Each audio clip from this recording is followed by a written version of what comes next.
Tuhan Yesus Kristus, selamat kita berjumpa dalam renungan pada pagi hari ini. Bagaimana kabar saudara semua? Doa dan harapan saya saudara semua ada dalam keadaan yang baik, sehat, penuh sukacita, dan berlimpah berkat Tuhan. Keadaan dunia kita saat ini terus berubah. Banjir besar di Dubai menunjukkan bahwa kita manusia tidak berdaya, dan karena itu kita harus selalu ingat akan Tuhan. Gunung Ruang yang meletus di Sulawesi Utara juga menunjukkan bahwa kita hidup dalam bumi yang bergejolak, dan bumi ini bukanlah tempat tinggal kita yang kekal. Karena itu mari kita selalu berharap kepada Tuhan dan percaya kepadanya. Sebelum kita mendengarkan firman Tuhan, mari kita berdoa. Terima kasih untuk pagi hari ini ya Tuhan. Kami ada karena anugerah-Mu. Sekarang ada Quran hafalan, udah gitu dicetaknya jadi 30 juta. Tuhan, kami ada karena anugerah-Mu. Saat ini kami mau mendengar firman-Mu. Urapi kami agar mengerti dan taat pada kehendak-Mu. Dalam nama Tuhan Yesus kami berdoa. Haleluya. Amin.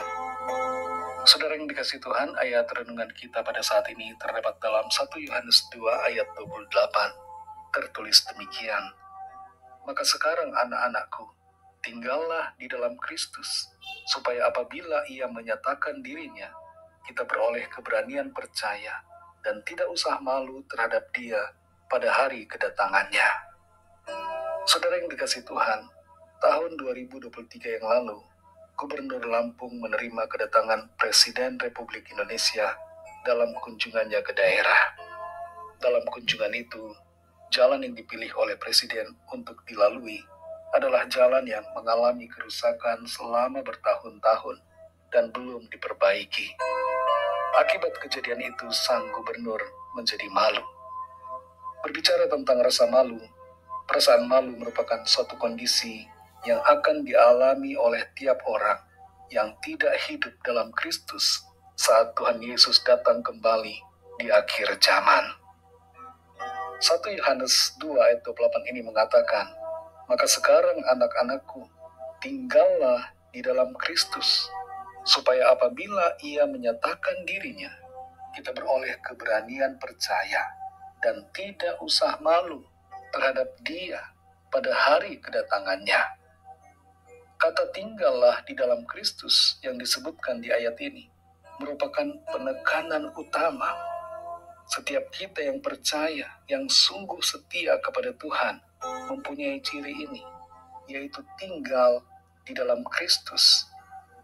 Saya ingat dulu ketika masih kecil, saat orang tua pergi keluar rumah karena ada acara, selalu berpesan kepada saya dan saudara-saudara yang masih kecil untuk tinggal di rumah, jangan pergi kemana-mana.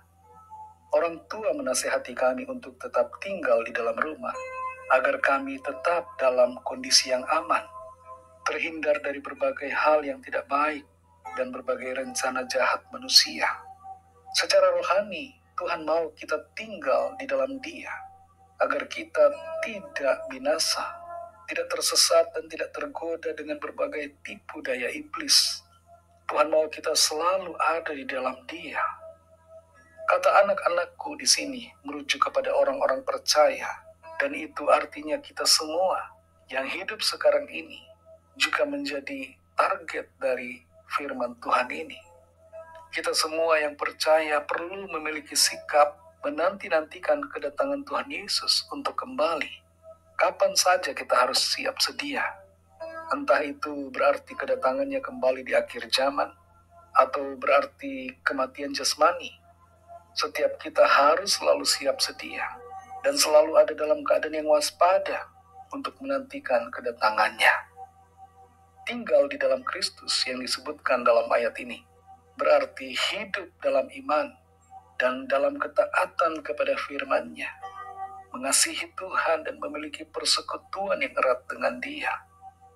Tinggal dalam Kristus akan menghasilkan dua hal ketika Tuhan datang kembali. Yang pertama adalah kita memiliki keyakinan keselamatan oleh karena kasih karunia-Nya. Dan yang kedua, kita tidak akan merasa malu dengan kehidupan yang kita jalani, karena kita telah hidup seturut dengan kehendak-Nya. Saudara yang dikasihi Tuhan, Mari cek keadaan diri kita. Apakah kita saat ini tinggal di dalam Kristus atau kita berada di luar Kristus? Jangan hakimi orang lain. Jangan katakan, oh ini suami saya atau istri saya. Tapi mari cek diri kita pribadi dan koreksi. Bila kita sudah merasa tinggal di dalam Kristus, mari lebih lagi menjadi pribadi yang mengasihinya dan mengenalnya, serta lebih giat lagi dalam melayani Tuhan. Kalau ada di antara kita yang sudah keluar dari kebenaran firman Tuhan, sudah berada di luar Kristus, mari kembali lagi kepada Tuhan. Selama masih ada waktu dan kesempatan, jangan sia-siakan kemurahan Tuhan. Tinggallah di dalam kasih karunia-Nya yang menyelamatkan, agar kita tidak binasa, namun memperoleh hidup yang kekal. Hanya di dalam Tuhan Yesus saja ada keselamatan dan kehidupan. Karena itu tinggallah selalu di dalam Dia. Mari kita berdoa. Bapa, dalam nama Tuhan Yesus Kristus, terima kasih Tuhan untuk firman-Mu yang sudah kami dengar.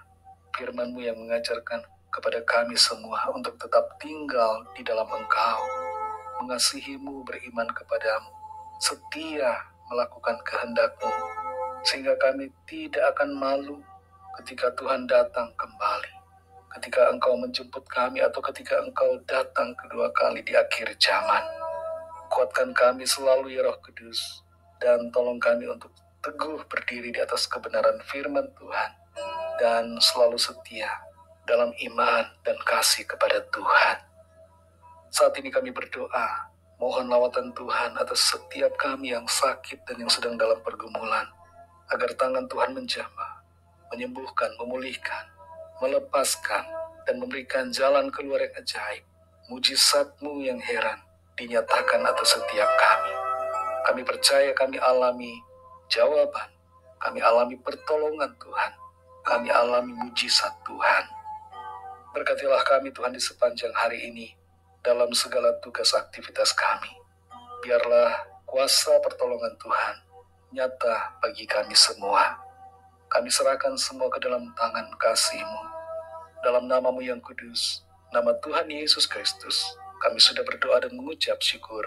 Haleluya. Mari sama-sama kita berdoa, doa Bapa kami. Bapa kami yang di sorga, dikuduskanlah nama-Mu, datanglah kerajaan-Mu, jadilah kehendak-Mu di bumi seperti di sorga.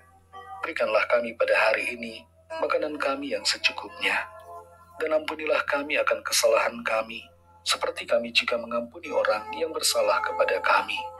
Dan janganlah membawa kami ke dalam pencobaan, tetapi lepaskanlah kami daripada yang jahat, karena Engkaulah yang punya kerajaan, dan kuasa dan kemuliaan, sampai selama-lamanya. Amin. Terimalah berkat Tuhan. Tuhan memberkati engkau dan melindungi engkau. Tuhan menyinari engkau dengan wajah-Nya dan memberikan kasih karunia. Tuhan menghadapkan wajah-Nya kepadamu dan memberikan damai sejahtera. Berkat anugerah dari Bapa Surgawi, kasih karunia dari Tuhan Yesus Kristus, dalam persekutuan dengan Roh Kudus, menyertai kita semua sekarang ini dan sampai Maranatha, Tuhan Yesus datang kembali, dan bahkan sampai selama-lamanya. Dalam berkat nama Tuhan Yesus Kristus, haleluya, amin.